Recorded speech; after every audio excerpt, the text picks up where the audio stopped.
This government loves to distract citizens from reality. It's almost as though they want to protect us from reality. Nowhere is this more obvious than this whole CLICO matter, where the fate of Mr. Dupré is not so much the real concern, but the duplicitous and devious handling of policyholders' affairs is. And it's going on behind your very backs. The former P&M government, in their attempts to ensure there was not systemic failure of the whole TNT economy, intervened in such a way as to protect policyholders' investments by continuing to pay interest upon which policyholders depended for their livelihood, while rolling over their deposits in such a way as investors did not to lose their control over the assets of the company and their value. When PP's Mr. Dukran took over, however, and presented the budget last September, he decided the policyholders were not entitled to any interest, and that the value of their assets would be converted into a mere 20-year bond, which he claimed in his budget could be bought, sold on some magical secondary market. No mention was made in particular of the statutory fund, or the revenues of CLICO, or Methanol Holdings, or Angostura, or Republic Bank. What we do know is that fund, the policyholders fund, received a dividend of some US $80 million last year from the partners of Methanol, and a significant sum from Republic Bank.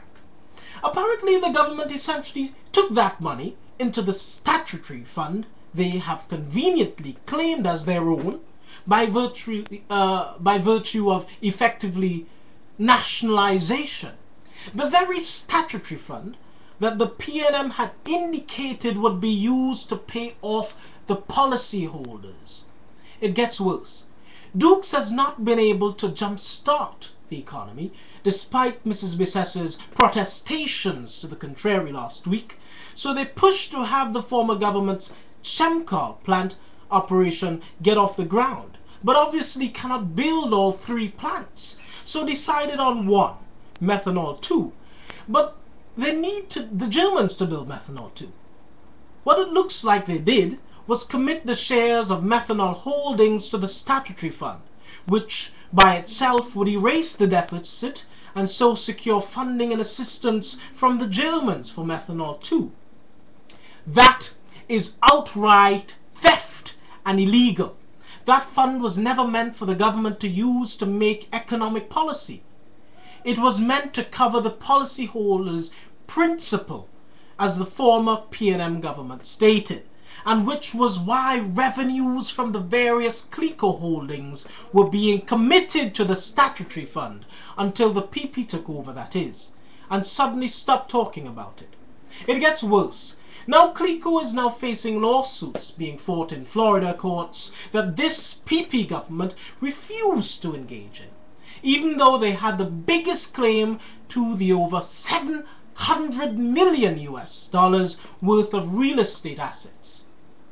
In the end, as the other islands tried to lay claim to these assets and fought CLICO creditors, the banks foreclosed, and the various assets including Infinity, and the $300 million land deal that already had about $150 million worth of equity.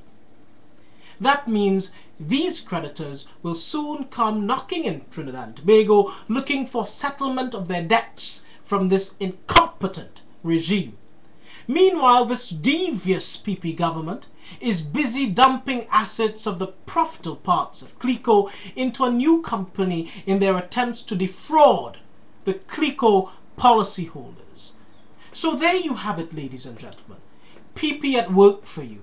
On the face of it, presenting us with glossy TV ads about caring for people and love, but behind your backs engaged in all kinds of trickery and tomfoolery to rob citizens of their hard-earned investments.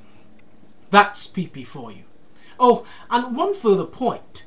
The P&M needs to do better in presenting this kind of information to the public and supporting those in society that are being so badly treated. Here at P&M Abroad, we will continue to bring these matters to your attention. Thank you.